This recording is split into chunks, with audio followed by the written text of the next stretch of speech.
Before we get started on this panel, we want to go ahead and have an introduction from Mr. Charley Steiner.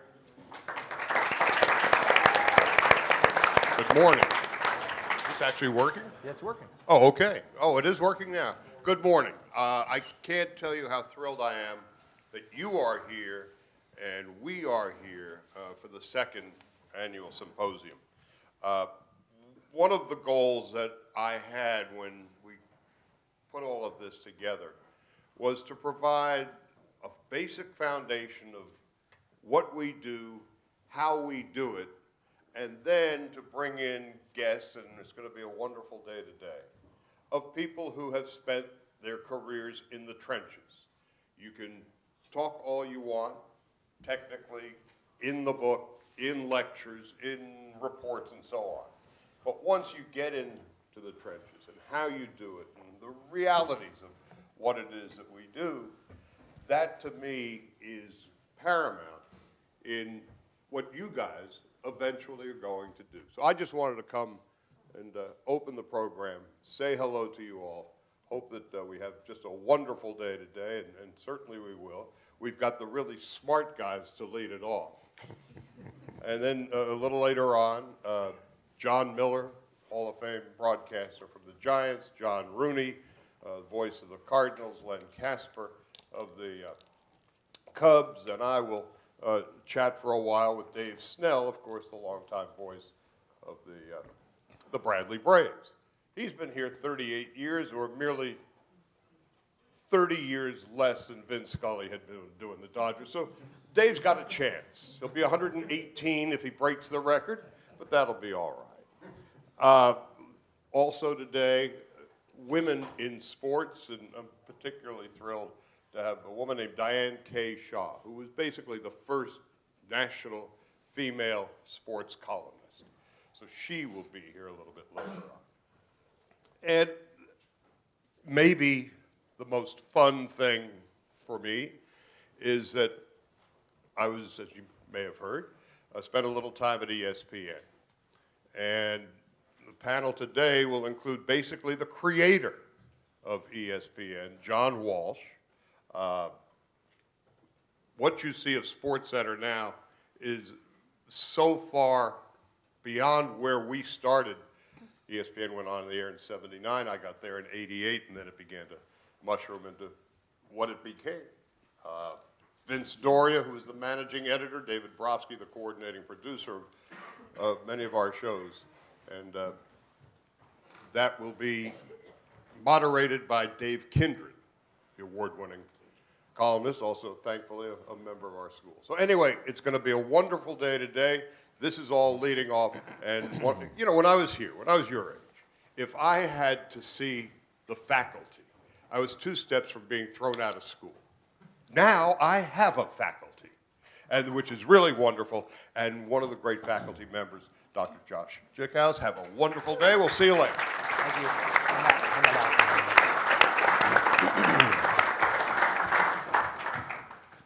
As we get going here, we would like to thank our partners for their general support of the second annual Charley Steiner Symposium on Sports Communication.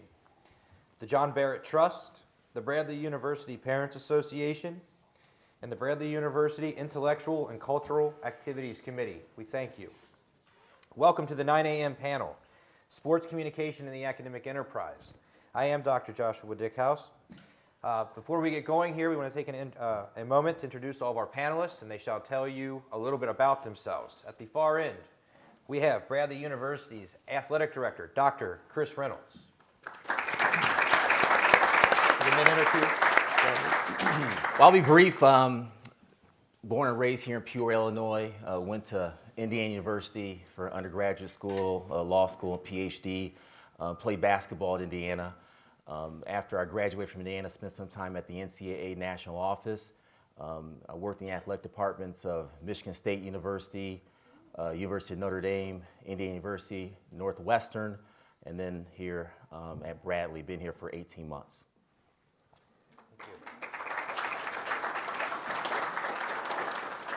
Mr. Malcolm Moran, the Director of Sports Journalism at Indiana University. Thanks, Josh. I worked in what is referred to in places like this as industry for more than 3 decades, 19 years at the New York Times and 6+ at USA Today. When I started at Penn State as the night chair in sports journalism and society, I was introduced to people at receptions and they would say, "This is Malcolm, he's from industry." And I kept hearing that so often that I began to think that industry was this planet somewhere beyond Pluto. I don't know exactly where. So I've been able to see it from both sides of the fence. And one of the things that's the most fun for me is when I have a chance to take students to cover events up to and including the Olympics in Rio and see things through their eyes while they're experiencing it for the first time. The best advice I can give to you today, I mean, we're talking about heavy hitters here all day long. I mean, this is an extraordinary opportunity for you all day today. And so, as somebody that is normally the mope in the front of the classroom, my best advice to you is to treat this as if everything that's going to be said in all these sessions will be on the final. And the final is 100% of the final grade. Seriously. So take notes, take it on your phone, get out your notebook, and ask questions. And if your personality makes you reluctant to ask questions, that was the old you. I mean, this is the new you because this is part of the bridge to industry. And thanks for being here.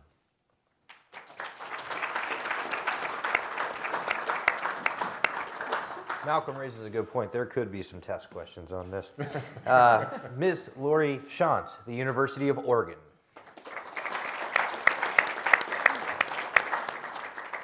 So a little bit about me. I was a little girl who loved to read books and spent most of my life on a swimming team or running cross country.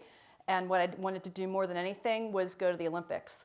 And it became quickly clear that I was not good enough of an athlete to get to the Olympics. When I was 11 years old, I told my mother, you know what, I'm going to find another way to get there. And I became a sports journalist. And that was my ticket to just opening up my world and getting to a lot of places and seeing a lot of great things. I now teach journalism full-time at the University of Oregon, which is Tracktown, USA, home of the NCAA championships until 20-something. 2019, 2021, we just had the Olympic trials there. We have the best international track meet in the country there every year, the Prefontaine Classic. And we have the Outdoor World Championships that are coming in 2021. So what I do now, one of the things I teach is a class in advanced sports event coverage, and we cover every track meet that happens at Hayward Field.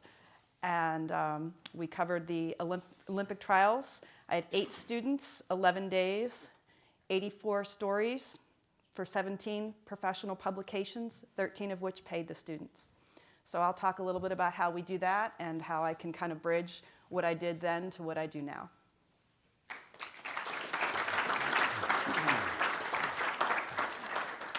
And finally, we have Dr. Paul Gollifer, Department of Communication Chairperson here at Bradley University and the creator of the Sports Communication Curriculum here at Bradley University. Thank you, Josh. I'm pleased to be here. I have been here at Bradley now. I'm in my 29th year, which means I'm chasing Dave Snell's record, obviously. So I've been here a while. I've been the chair of the department for 10 years, and very proud of the sports communication program and especially what it has evolved into. Thank you for the credit, Josh, but really it was a team effort to develop that program. And in fact, one of my partners in that effort is right here in the first row, and that's emeritus faculty member Ron Kapersky. And we sat down and wrote that program and launched it in 2009. It wasn't even really a major yet.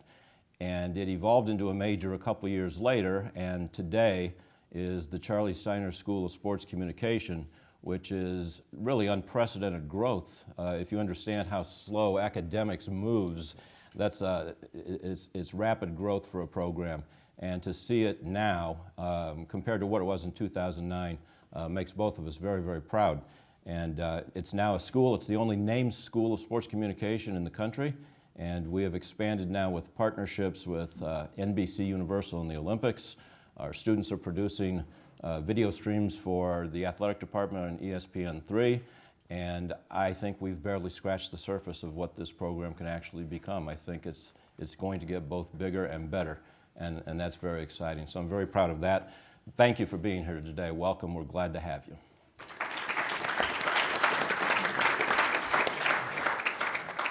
We're going to cover 4 major topic areas, with each of our panelists covering each topic area. We're going to save the last 20 minutes or so, 20 to 25, for questions and answers. We have a microphone available for any audience members who have a question. So as Malcolm noted, please jot down any questions you have. This will be a great time to answer them. I will start with our topic area number 1, with the question being, how should classes in sports communication evolve with time? And we will have Dr. Gollifer go first on that question. Okay. It's a good question. I'm not sure that it's that much different than how our courses and our other majors in the Department of Communication should be evolving. I think you have to be sensitive to changes in technology, and that, by the way, is very, very difficult to keep up with. I think you have to be sensitive to changes in the industry and in sports and corporate America. And I think you have to be sensitive to changes in culture. So I think and I think I could say that for all the programs actually that we have in the Department of Communication. And staying abreast of those things and staying current and relevant is a challenge. As I mentioned earlier, the wheels of course development and curriculum development in academia, they turn slowly, and unfortunately sometimes slower than the pace of technological change. And so we find ourselves in a position of trying to keep up with that. And so, I think we just have to stay current and be flexible and understand that today's curriculum may not necessarily be suitable 2 or 3 years from now. So curriculum is kind of an evolutionary process. And we just have to be sensitive and flexible enough to make the changes that we need to make. And I think we're doing that. I think we do a pretty good job of that, actually. But it is a challenge. But that's kind of my take on it. I think it's kind of the same across our majors in the department. Lori? Yeah, I think one of the first things that's really important to do is to take sports seriously. Sports matter. And yes, there's a winner and a loser, and it's easy to trivialize sports, right? Oh, that's just a game, that's not real, that's just something that's for fun. And I think if you look at the amount of time that societies anywhere, especially the US, spend watching sports, participating in sports, fighting over sports, good-natured conversations over sports, I think that matters. I think what also really matters is that sports reflects the world that we live in. What I like to say about sports is that it's like getting your vegetables and your dessert at the same time, that people pay attention to you because you're sports, but then it's fun. But then what you can do is everything that happens, Colin Kaepernick happens, right? So I think it's very important that when we're teaching sports, I teach all the buttons, as I say, right? You have to be able to use a video camera. You have to do audio. Let's play with a podcast. Let's use social media. Let's also think about what's going to happen next, because things are going to change. But the other thing that doesn't change is to look at that and say, does this mean anything else? What does it mean to a city when the Cubs win? I want to prepare students to be able to look at that big picture. I want to be able to have people look at the NFL and look at Colin Kaepernick and say, well, what does that mean? What does that say about the United States that we're having this conversation about somebody who won't stand for the national anthem? And what does that anger say?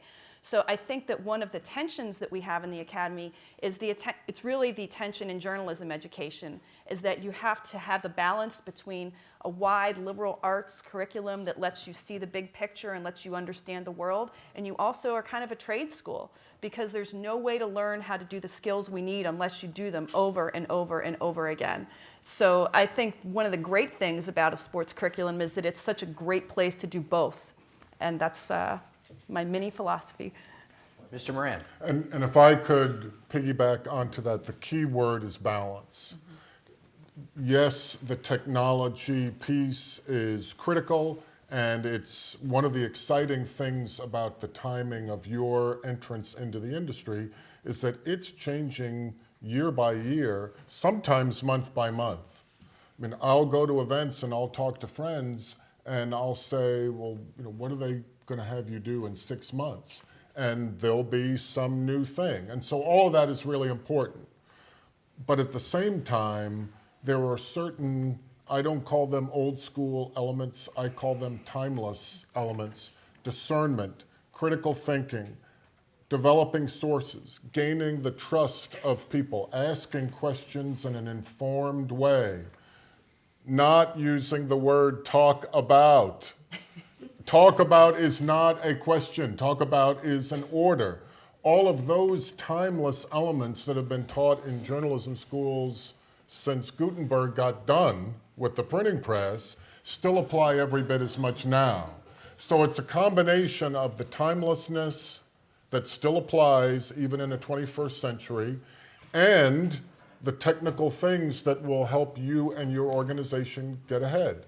When the MLB network opened in January of '09, I was able to take a bus of students there about 2 weeks in.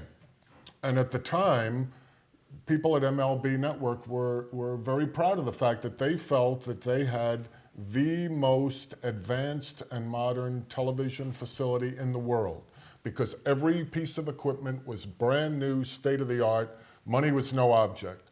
And so and it was dazzling. And so we're being walked through this remarkable facility, and I'm kind of lagging behind talking to one of the producers, and he said, but the thing is, this is all really cool stuff, but these are toys. We can teach people how to play with toys. What we can't teach them is what we need you to do, meaning me. I mean, how to recognize a story and how to develop it, how to speak to people and develop those kind of relationships so that you can get sensitive information when the time comes. So all of those things fold into that balance. Chris. I'll just piggyback on something that Dr. Gulliver talked about as it relates to being sensitive to the changes in the culture around you. And I feel that in terms of a sport communications curriculum, what we're doing right now, I think, is very important. There's the education you receive from the textbook, but then there's the real life, everyday people in the trenches that are doing it. And I think it's very important that students have an opportunity to touch and feel and ask questions to persons that are actually doing it on a day-to-day basis, because it does change. When I say it, I'm talking about the fields in which we work in. It changes on a weekly basis. And so having access to people that are doing it every day, I think, is very critical to supplement the education that you're learning in the classroom. And I think also, it's important to have access to people that are in the field because everybody wants to work in sports today.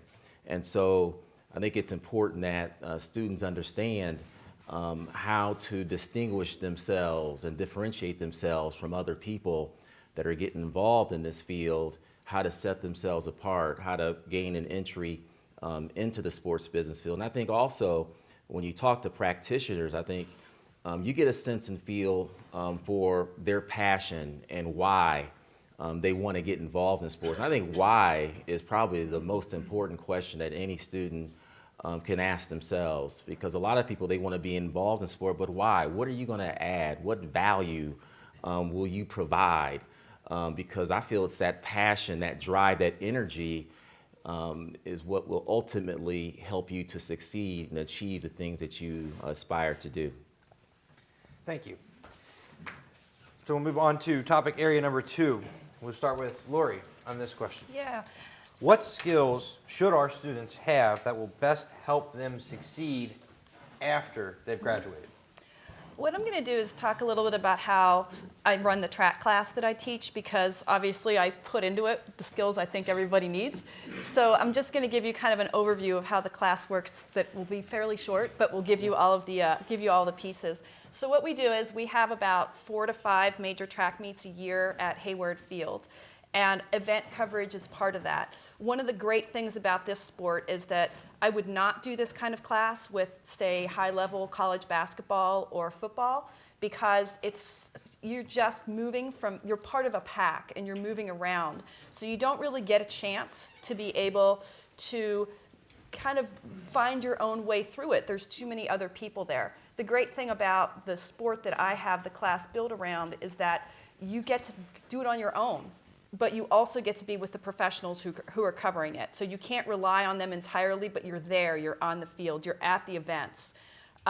We also, I think deadline writing is critical in sports, even more so than some other fields of journalism. So my students don't leave the track until their stories are done. They edit, they file, it happens right on site. I had to move my class on the schedule to Friday night so that people understood that that was when we were actually going to be in class, that we weren't going to be there at different times. I think you have to learn how to work a beat and how to do this. I'm very lucky again because in Tracktown USA, do you know like some places will have a quarterback club or something where somebody will come and just talk about the sports to some people over lunch or over dinner or something. We have Tracktown Tuesday done by Tracktown USA, and my students go once a month and they have to work the room and talk to 5 people they've never met before and get their names and get their story and why are they there. And so they get used to being out in the community and talking to people who they don't know, and you learn things that you wouldn't normally know that way. I have coaches and trainers come to class so that you understand the background of the sport as well. We have the guy who teaches sprints, who coaches sprints at a small college near Oregon, who comes in and gets on the ground in my computer lab and shows them how a start works and shows them all of the pieces of the sport to be able to say, this is your drive, this is where you are, so that you're able to ask questions. One of the questions my students had was, this race is 11 seconds. How do I ask questions about it? And I said, oh, there's way more than 11 seconds of work that goes into that. So it gives them that. What it starts to do is it builds up this whole idea of this is what you need. My students like to ask the question, what really bugs you when journalists ask this? And one of the things that came up was, well, of course I'm off my personal record midway through the season. I'm in a heavy weight training schedule. And that led to a whole conversation about the behind-the-scenes training that we don't always see. And so we have all these pieces, and then over top of that, I lay history.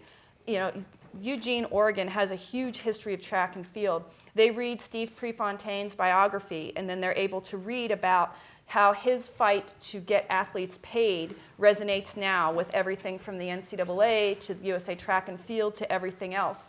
They read about Bill Bowerman and the waffle iron and how the Nike shoes were made. I just finished reading Phil Knight's memoir. It's going to be added to the syllabus for my spring class. So it gives you a sense of the whole community that's there, and all of those skills come out, and it doesn't matter what else you cover. It doesn't matter if you're covering high school football. It doesn't matter if you're covering city council. It doesn't matter if you're covering everything. All the skills you get in that sports class take you somewhere that you wouldn't normally get. And it's a lot of work, but it's a lot of fun. Thank you. Malcolm. One thing you need to do is overcome this. Now, what do I mean by that? This is a great thing. I mean, 3 minutes after the Cubs secured the final out, I could see what was going on at the corner of Clark and Addison. It's amazing. But the reliance on that and other things like it inhibit your growth in terms of developing interpersonal skills. One thing, I'm constantly picking the brains of people in hiring positions because that's a big part of my job. What do they need and what can we supply? The word value is huge. You need to establish a personal value. And so one of the most important skills to do that is to be able to deal with somebody directly, whether it's people that you're interviewing for stories, whether it's people that you would be interviewed by to get a job. It's the single biggest thing, and I realize I'm painting with a broad brush here, so I'm not saying it applies to everybody in the room.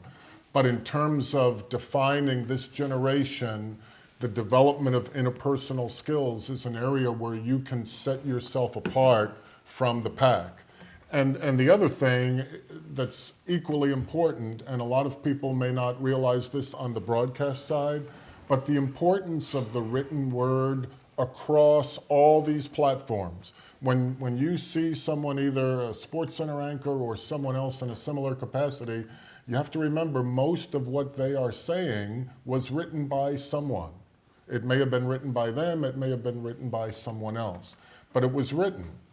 And so the ability to expand your comfort zone so that you can be ready for situations that you're going to be called upon to write something as fast as you can type.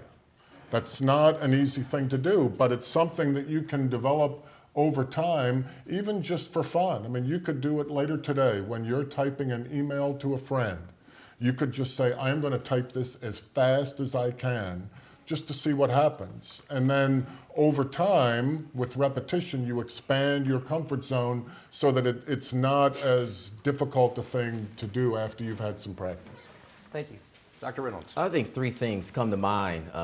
Bobby Parker is in the back. He's one of our associate Ds, and I was sharing this story with our staff just a couple days ago. And I don't talk a whole lot about my time as a student athlete because it seems like 100 years ago. But as I was talking with our staff about leadership, and every staff meeting we have as a senior staff, we start off by talking about leadership. And to make a point, I did recount an experience I had as a student athlete. We were in Minneapolis in 1992, and we were playing in the Final Four. Indiana was playing Duke. And I mean, it was a great game, and obviously two Hall of Fame coaches, Coach Krzyzewski with Duke, and our coach, Bob Knight. And the point I wanted to make to our staff is the first point I want to make here. And in terms of skills and things that are important, you have to be adaptable. You got to be flexible. And I remember playing in that game, and I gained such a respect. I love Coach Knight like my own father, and still communicate with him and love him to death. But I remember in that particular game, it was a close game, and after halftime, Coach Krzyzewski made some changes. He adapted, he modified what they were doing, and we didn't have a counter, and it's like playing chess. Every time the one coach makes a move, you got to counter that with a different move. And when you are playing in a game with high-level athletes, top-level coaches on a national stage in front of 50,000 people, typically really small things matter. And you got to be able to adapt and be flexible on the fly. And there are going to be some things that come up in your experience that you didn't learn in school. You may have learned it when you were 10 years old. But you have to be nimble. You can't be so rigid that you can't adjust when you need to make those adjustments, because it can make the difference between winning and losing. The second thing I think is really important is pace of play, or what I call the speed of the game. And in this industry, you have to be able to keep up. People aren't going to wait on you. Mommy's not going to be there for you. You got to have some thick skin. You have to be able to roll with it. And if you can't roll with it, you're just going to be left behind, because there are 100 people willing to take your spot if you can't handle the pressure. And if you can't handle the heat, you just don't need to be in the game. And so I think it's important that you understand the pace of play, being able to keep up. People aren't going to wait for you. Things have to be done. It's about productivity. It's not about a popularity contest. It's not about seniority.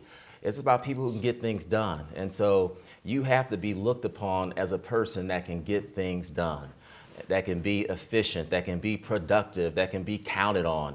And so I think that's really important. And I think the last thing, and Malcolm talked a little bit about it when he talked about being able to deal directly with people, this is a relationship business. And you have to be able to become a master at developing relationships. You have to be able to communicate, interpersonal communication skills, public communication skills. You got to get good at it. And I hear people say all the time, well, I'm not good at that. Well, you need to get good at it, and you need to practice. And when I was growing up, I didn't like public speaking, didn't want to be in front of people, but it's something you have to do. And I remember Coach Knight required that we do community service, and he would ask us to go out and speak to first graders and second graders and eighth graders in their schools and motivate them and encourage them. And I remember the first time I did it, I mean, those 6-year-old kindergartners, they scared me to death.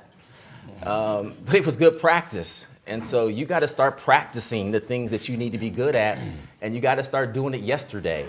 And like most things in life, the better you become is reflective of how much you're able to practice it. Thank you. And Dr. Gollifer. Yeah, I've been thinking about Malcolm's response to the first question about the balance of liberal arts and practice, and I guess I kind of lean towards the liberal arts a little bit more than the practice. I guess the balance, if I had to put a number on it, would be maybe 80% liberal arts and 20% the actual practice on the technology. And the reason for that is I think we should give you just enough of the practice for entry-level positions. We'll get you an entry-level position. And that's kind of the philosophy. And that technology is going to change. And a lot of what you're working on today is going to be obsolete by the time you graduate. And you're going to have to learn a lot of the technical skills on the job anyway.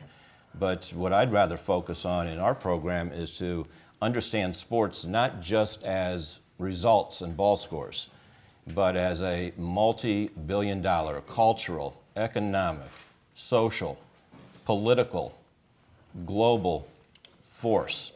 And from our perspective, a communicative force. There's ideas and messages that routinely come from sports that define who we are as a culture. And to understand the communicative power of this industry is very important no matter what you end up doing in terms of your professional career. You need to understand what you said about Kaepernick and the conversation that resulted from that. Those are really, really important issues.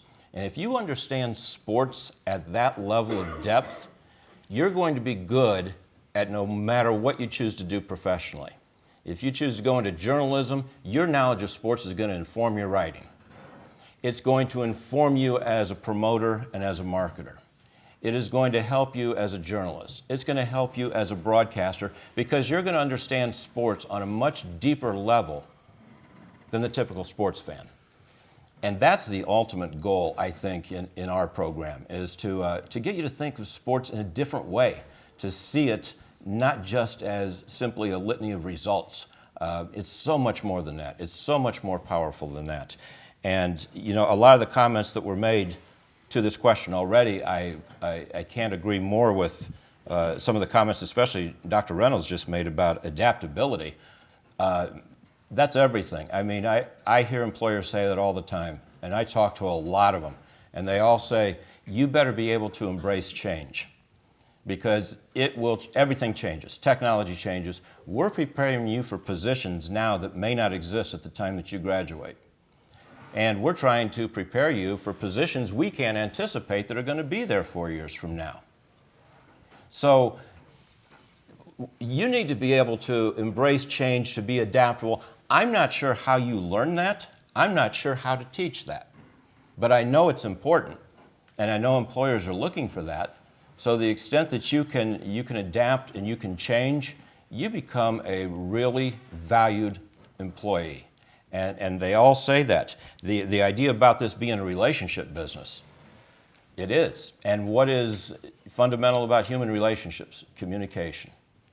So you are studying the skills, it's basic human communication skills that we teach in this department. You know, things like COM 103 and speech. And I know our students don't like the course. Nobody likes to give a public speech. I guarantee you will have to do this in your professional life. Writing, absolutely. And you think you may not have to write. I'm not going to be a journalist, I'll never write. Yeah, you will. You'll write no matter what you end up doing. I didn't think I was going to be a writer. 90% of my job right now is writing. Proposals and letters of recommendation, you name it, I'm writing all the time. And so skills you don't think you need, those basic fundamental human communication skills, they do set you apart. They do make a difference. And so I would encourage you to focus on those. And finally, you know, as I talk to employers, the constant that keeps coming back from all employers, they don't say to me, I really want somebody who's good with Photoshop, or I really need somebody who understands InDesign. I think it boils down to two things, honestly. I think most employers want students and graduates with passion and work ethic. Throw everything else out. I really think that is the great separator. Is passion. They want people who really enjoy what they're doing, they take it seriously, they have a passion for it, and they're willing to put in the time to work hard. Work ethic will get you so far. I can't tell you how much of a difference that makes. If you're willing to work just a little harder than somebody else, you will be successful. Now, I don't know that we can teach work ethic. I can preach about it. I have a feeling that's probably already been instilled by your parents. Passion, we can explore that. We can help you explore that. We can channel that passion. And that's really the reason we created sports communication in the first place. We had students who love the communication concepts and skills they're learning, but they wanted to apply them to their passion. We had students who are passionate about sports. We created the program to respond to that passion. So, for what it's worth, that's my take on what Josh, could I add one quick thing? Yes, absolutely. Just to not let the moment slip away. The way to distinguish yourself in that area is a willingness to do whatever task is needed, no matter how small, no matter how tedious. I mean, the example that I could come up with is sometimes when broadcasters are doing an event, and it could be on this campus, they may need a cable puller. Not the most glamorous job in broadcasting, but if you have that opportunity, your task is to be the best cable puller in North America. Because when you think about it, how did the boss get to be the boss? He or she probably pulled cables at some point in their career. And when they see you doing it enthusiastically with a smile on your face, and what else can I do to help? They're going to be that much more likely to want to mentor you. They're going to see a little bit of themselves in you, and that's the quickest way to get attention. Malcolm raises a good point. Before we move on, I can tell you just as from my own experience as an intern at Fox Sports Net, doing Cincinnati Reds games, in about the fifth inning of every game, the Reds broadcaster, George Grand, would look at me and go, "I got a little water with lemon." I'm like, "Sure. Love to do that for you." Every single game. Okay, and you go and you do it. We are going to switch up our schedule a little bit to make sure that we get to the fourth talking point. If we have time to come back to number 3, because we kind of already talked about it a little, we will. But point 4 is a double-barreled question of dealing with both the ethical and the moral. Malcolm will go first. What do you think the role of ethical decision-making is in sports communication classes and in the industry? And if we have time, we'll talk about the morality of it too, but start with the ethical. It's critical to have a base of ethical policy. And the main reason has to do with time and the fact that there isn't any. I mean, under the old model, let's say you're covering something along the lines of a coaching search or the possibility of, an athlete is facing some kind of legal situation or an academic problem, something complicated and sensitive. Under the old model, you might come upon some information at noon, and you might not have to write anything until 8, 9, 10 o'clock.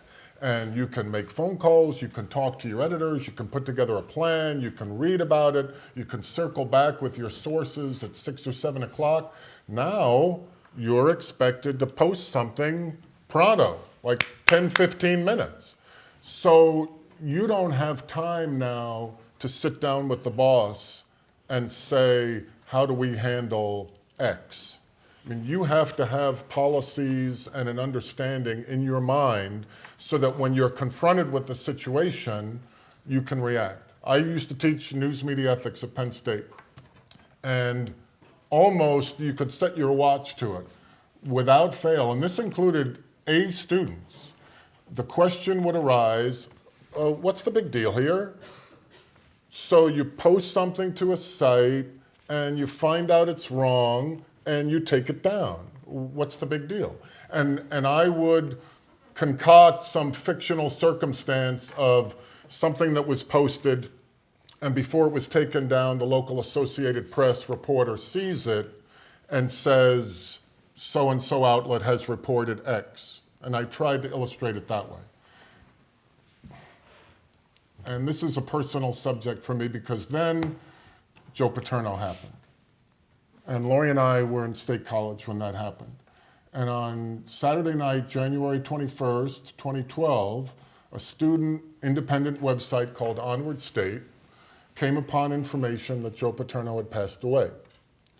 Now, he had been very ill, and it seemed like this was going to be a very sad ending.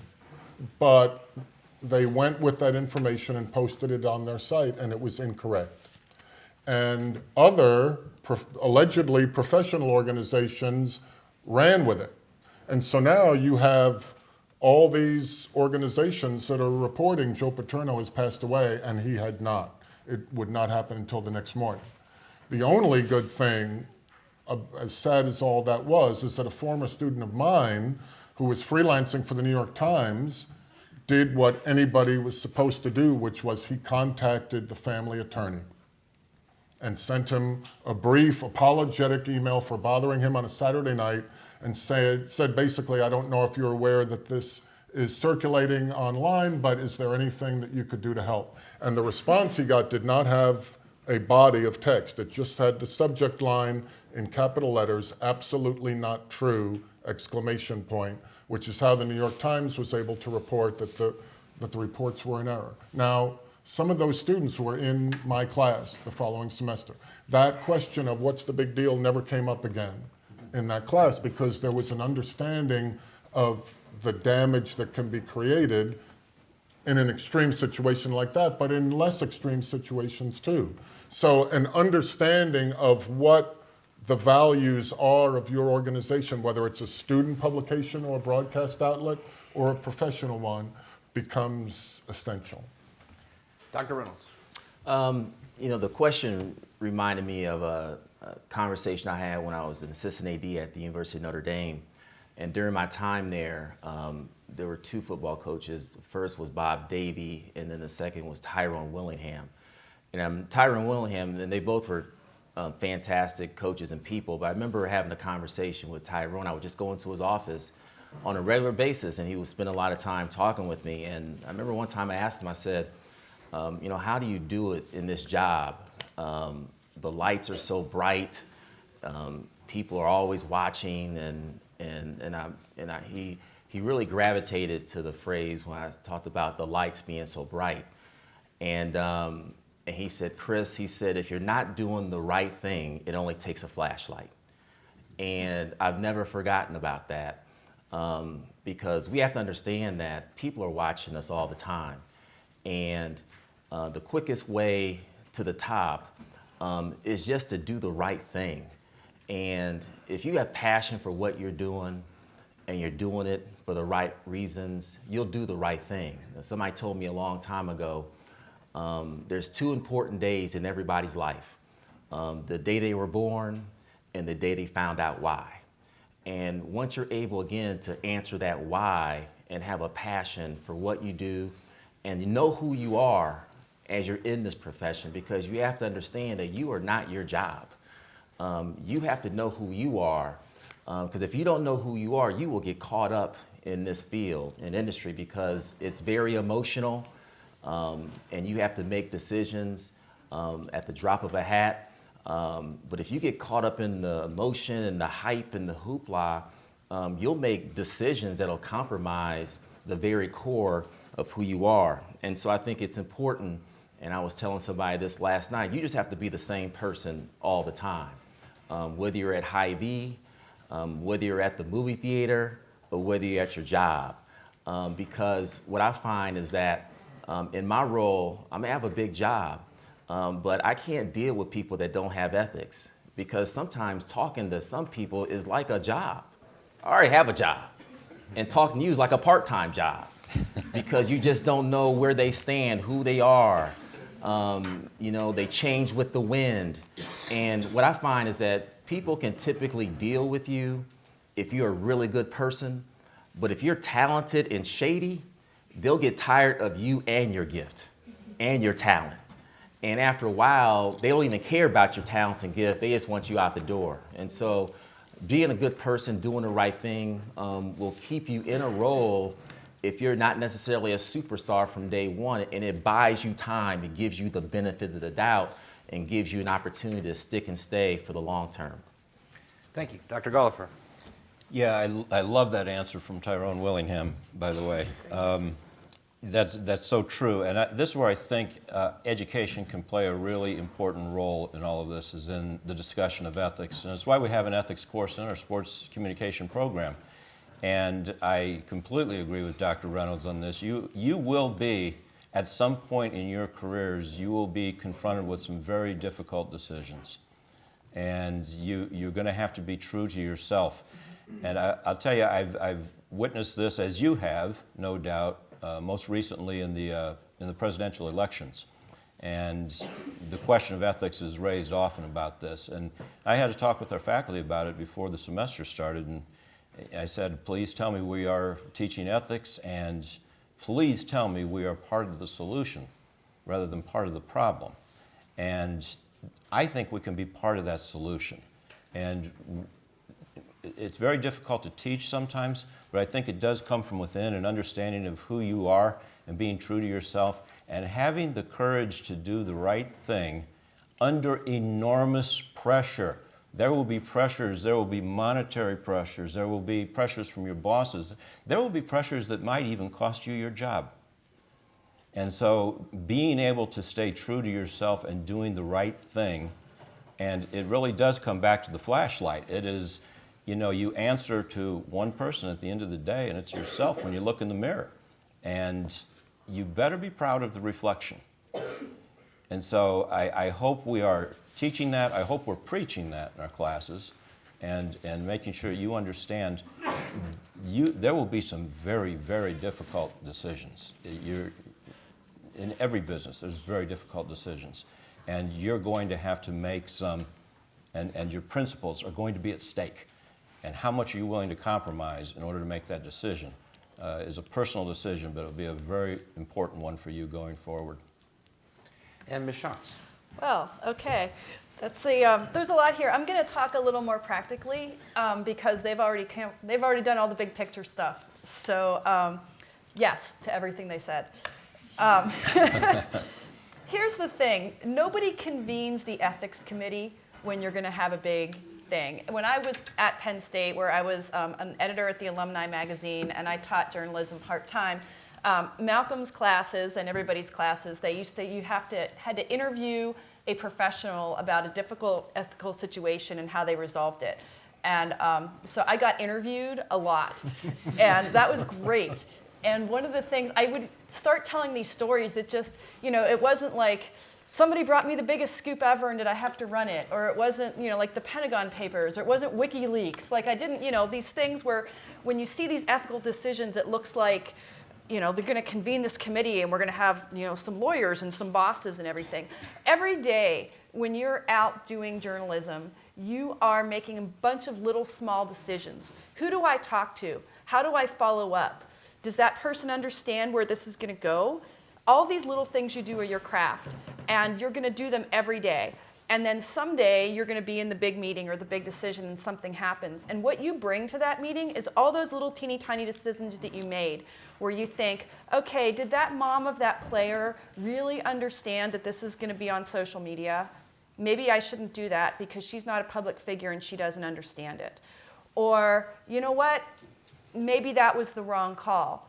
So you bring all of that into your room, and that's all you've got. So, no pressure, but those are the little decisions. So this is what I would say. One of the things I don't think we do well enough in journalism and in communications, especially right now because everything goes so fast, right? Take time and think about what you did and why. The most important thing, the thing I build into all of my classes, after stories we write, after discussions we have, I have people reflect. I'm a note card person. I hand out note cards and I say, write down for 1 minute. What'd you learn from this? What's your question still? What could I have done better? And if you build in that little bit of time to think about, okay, I could have done this a little better. That's what helps you get to the point that when you have to make the biggest decision, you've taken those small steps and you've thought about it. And it's not easy to do. I teach a class, and after every class I take notes. You know what? That didn't work. People didn't totally understand that. And that's part of the craft. And when you make a choice and make a decision, if you can find a way to build that in, I think that's really important. The other thing I would tell you to do as communicators and journalists is to listen. The most powerful thing you can do is ask somebody a question and really listen to the answer and not bring your own life to it, to listen to that person's life. And the more we do that, I think that's ethical behavior. I think that's ethical and moral behavior, to take a couple minutes and say, you know what, give me a second, I don't have another question yet. I've done that. I've done that as a reporter. And I think, well, I don't know the answer to that. Can I call you back when I think about something else I want to ask? Sure. So if you take that time on the front end, that shows that you're listening. You know, the media does not have a really high trust rate in this country right now. That's a giant, massive understatement. So we have to build it up, and you have to build it up if you're interested in this. So again, thinking about what you do and why, taking a time to talk about it with somebody. You know, if you have to make a choice and go back to somebody and say, can we kick this around a little bit? I'm not sure I did the right thing. And then the last thing I would tell you is, you know what, you're going to mess up. You're going to make a mistake. You're going to spell somebody's name wrong. You're going to get something not right. You're going to wish something, you're going to have written something in a way you wish you hadn't done it exactly. You know what, own it and apologize. And I think that's another thing that we don't always do well in the media, is that we say, oh, well, that was this or something else. You know what, be sincere and say, you know what, I didn't do that right, and I'm going to get it right better the next time. And I think that's really important too. Thank you. And before we move on, I would buffer Malcolm's point. If you ever want to see a video of how seriously a journalist takes it when they get something wrong, in 1981, a man named John Hinckley attempted to assassinate President Reagan. And Sam Donaldson of ABC News, they were reporting that the president wasn't hit. And they said it many times. And if you want to see their reaction when they realized they got it wrong and that he was hit, it's a very telling video. We have about 3 to 4 minutes before we start our Q&A. So I wanted to just throw this out there. It's probably not the fairest question for you four, because there's many classes that will benefit our students. But if you could limit it to 1 to 2 that you believe our sports communication students will most benefit from, we'd like to hear your thoughts on that. We will start with Dr. Reynolds. It's hard. I know it's hard. I'm sorry. That's a real hard question. Yeah. And this is just something I've heard a zillion times, so I'll just say it. I was just really fortunate to be a student athlete. And one of the things our coach would tell us all the time is that the best coach or the best class that you're ever going to take is right here in this locker room. And the things that I learned in that locker room were just so invaluable. I remember Coach would bring in a lot of speakers, and I think he was smart enough to know that after a while you would kind of get tired of his voice, and he would need another voice to supplement and really say the same things he would say. And so he'd come into the locker room and say, hey, my friend Bill's going to come in and talk to you guys for 10 minutes, and after he talks, we'll go out and we'll start practice. And so Bill Parcells walks in the door. Or he'll say, hey guys, Tony will be here in 5 minutes. When he gets finished, come on out. It's Tony La Russa. But the best of all time was, he said, hey guys, Bo's going to come in here. I'm like, man, Bo Jackson's about to come in here and talk to us. And Bo Schembecker comes in. And he comes in with his Michigan, jacket on, and at the time, I don't know if he was coaching Michigan or not, but he goes into, and it's like the ESPN commercial when they showed Arnold Palmer making an Arnold Palmer. Bo Schembecker comes in, he starts talking about the team, and it's like you just get goosebumps all over your body. But the things that I've learned through sport, whether you're a varsity student athlete, club athlete, played in high school, those are the best lessons I learned, because you learned everything in those moments that you'll need in life. You learn toughness, playing by the rules, sportsmanship, being a good teammate. I talk to my staff all the time about being good teammates, because we understand what a good teammate is and a bad teammate is. And that certainly is applicable to the work environment as well. And so every locker room I've been in has been the best classroom I've ever been in. Thank you. Dr. Gollifer, with my unfair question, as quickly as you can answer it. Okay. It is an unfair question because I think all the classes are important, but I'll try to answer it with a a philosophy, and that is, and this may run counter to what a lot of you might think, and that's fine, but I tend to think the most important classes that you're going to take are probably the ones that aren't in your major. And I think you should round out your education, take some other courses, get some depth of knowledge in some other areas. And you take 30-some hours in your major, that's plenty to get an entry-level position in this industry. But I try to encourage students to step out of the Department of Communication, take some courses where you are weak, take some courses where you are out of your comfort zone. And it's just a philosophy that I have that I really think you will grow the most. I know I have, and you will develop the most, and you will learn the most at those points in your life where you're uncomfortable. Now, it takes some courage to do that. But it doesn't take any courage to study what you love, right? That's easy. But it takes some courage to try something different. You may not like it, and you may, but either way, you're going to learn something about yourself. When I started chairing this department, our previous chair stepped down. I didn't know anything about chairing a department. And we were at a faculty meeting, and everybody just kind of looked around the room and pointed at me. And I told them I'll do it for 1 year. Remember this, Ron? I'll do it for a year as an interim chair. That was 10 years ago. And I didn't know anything about being a chair. I'm still not sure I know much about being a chair, but man, have I learned a ton about people, about how a university works, how it operates. I've learned so much. And I think back now, had I not accepted that challenge, how much I would not have learned.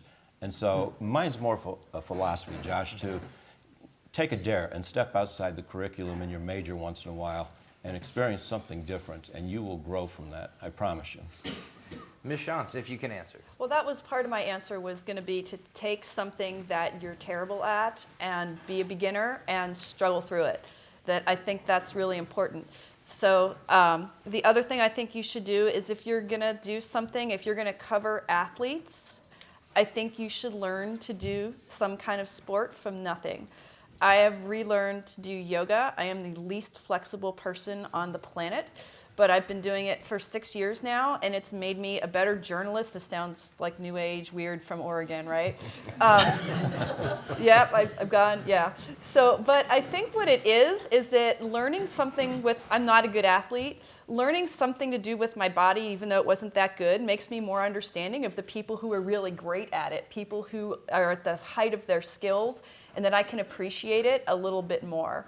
So that's a little odd answer, but there you go. And Mr. Moran. Very quickly, because I know that's what you need, right? Yes. You want context, and so context translates to history.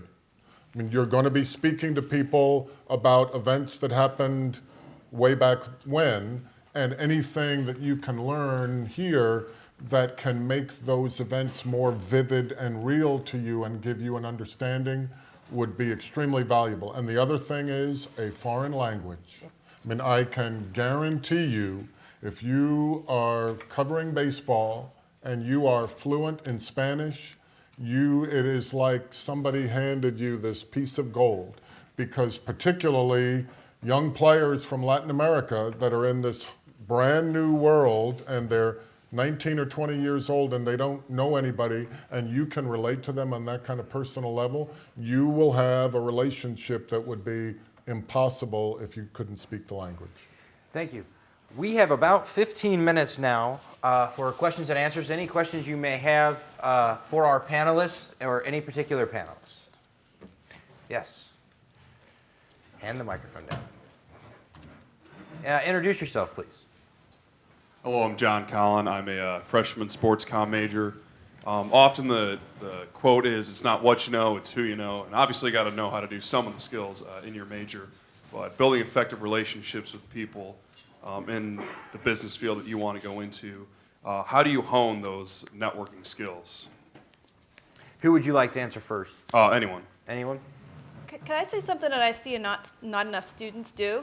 Is that a lot of times I speak to people, or I meet them and I give them my business card and I say, hey, drop me a line, let me know how you're doing. Nobody answers. When I was at the alumni magazine at Penn State, we had an internship, and we would get 20 20 applications or so from people who wanted to do this. And lots of them weren't ready. But I felt responsibility as someone who worked on a college campus to answer each of those and try to give some constructive feedback. And I would do this for 10 to 15 people a semester who were not going to make the cut. And I did this for 3 years. I think we had the internship. You know how many people wrote back and said, thank you for taking the time? 4. So if somebody goes out of their way for you, if you make a connection, if something happens, just send that note. I've said to people, keep me up to date. Send me a link of something you're working on. Never heard it again. So that's where it starts, right? It's not just building the community, building with the who you know people. It's the little relationships that you build on the way up, and those are the people who get you to where you're going to go. And it's attention to detail, which is kind of along those lines.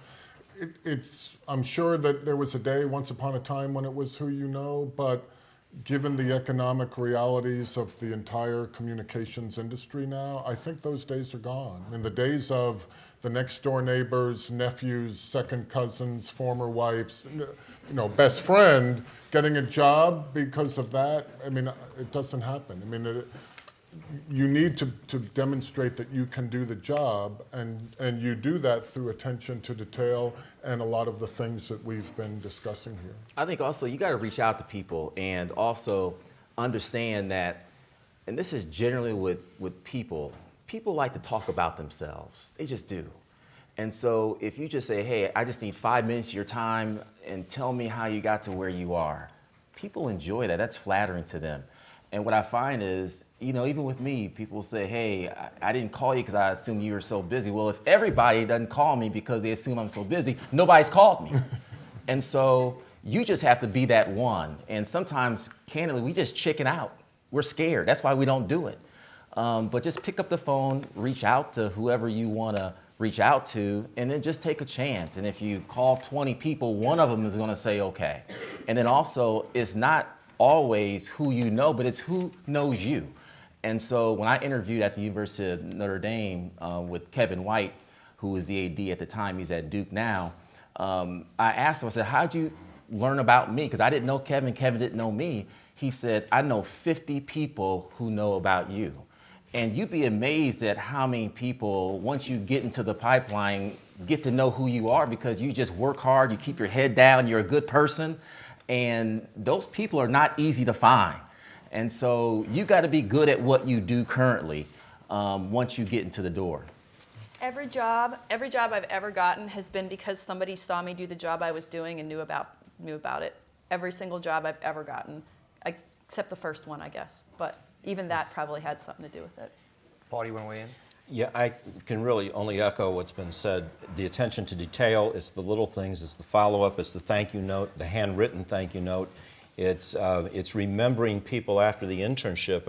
Our students will do internships and then it's over and there's a lost connection there. Did you follow up with your supervisor? Did you stay in touch?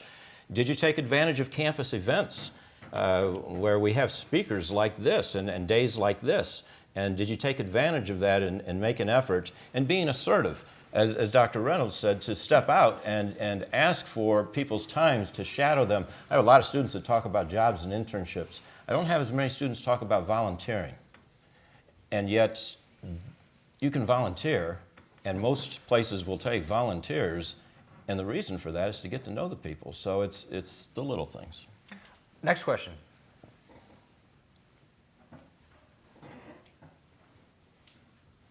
Yes, Kelly. Get the microphone down here, Judy. Introduce yourself too so everybody knows who you are. My name's Callie Clay. I'm a junior sports communications major. In life, we're humans, and we do fall short with our ethical situations. With social media being so relevant and so instant, how do you recommend a person go about changing or correcting that ethical fault and rebuilding their brand? Who would you like to answer first? Anyone? Anyone?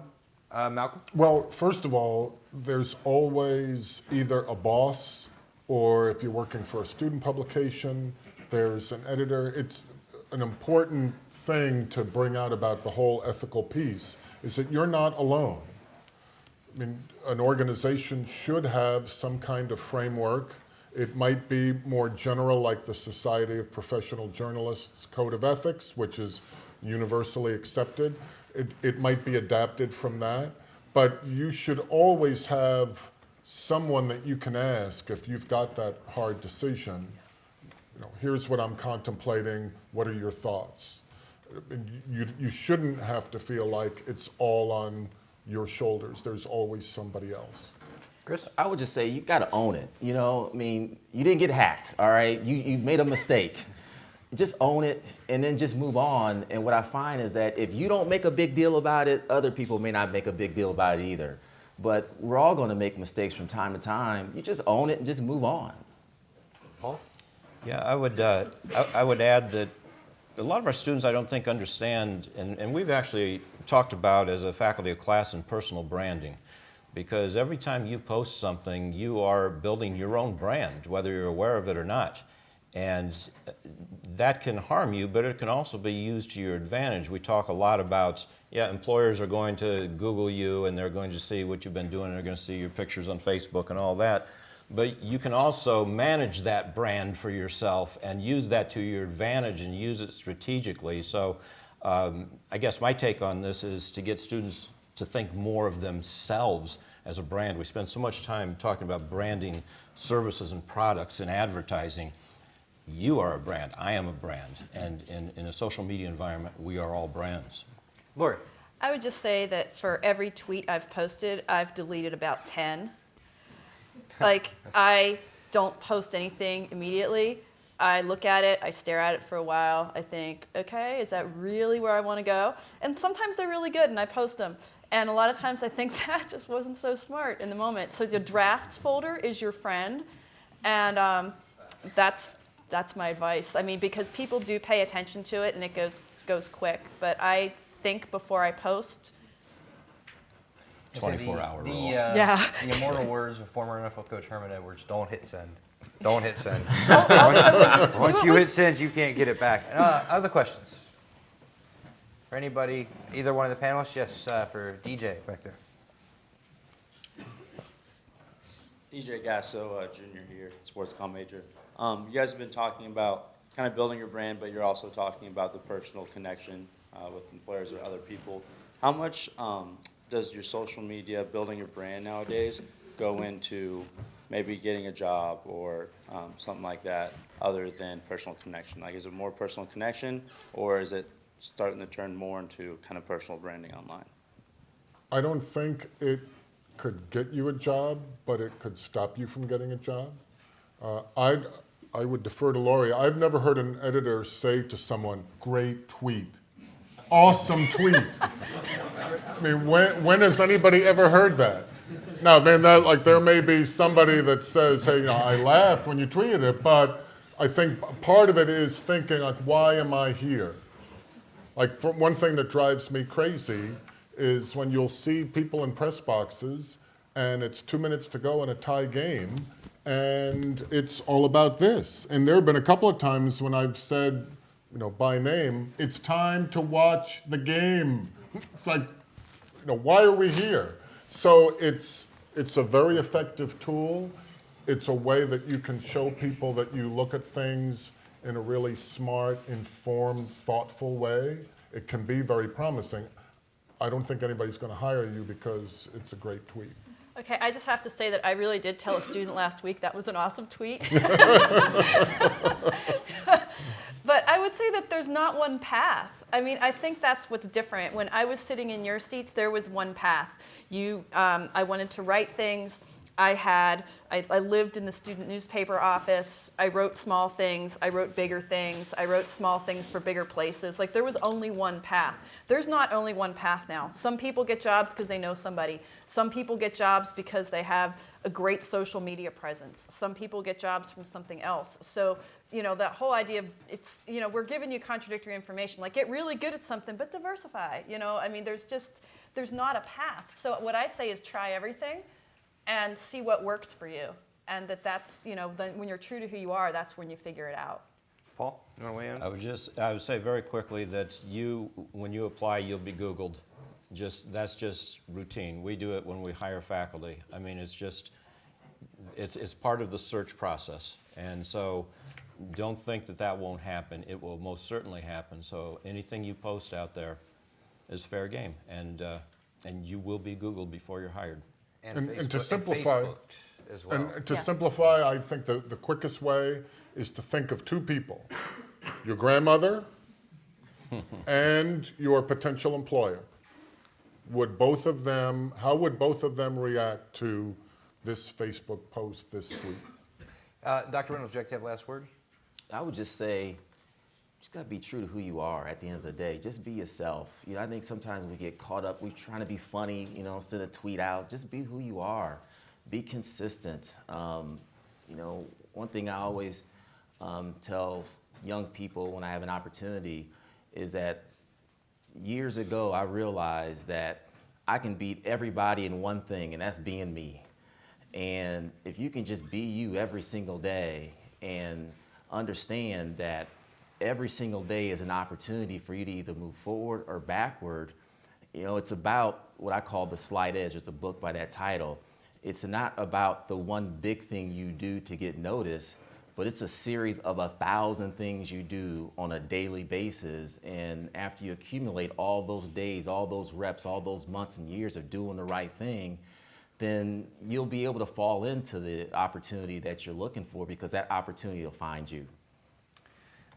This will conclude our 9 a.m. panel. Before we go, we'd like to thank each panelist one at a time. First of all, Athletic Director Dr. Chris Reynolds.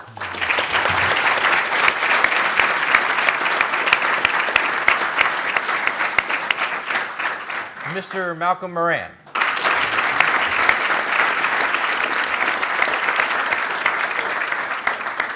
Miss Lori Shontz. And Department Chair Dr. Paul Golliff. Thank you. The next panel is the Women in Sports panel, which will start at 10:30. Thank you.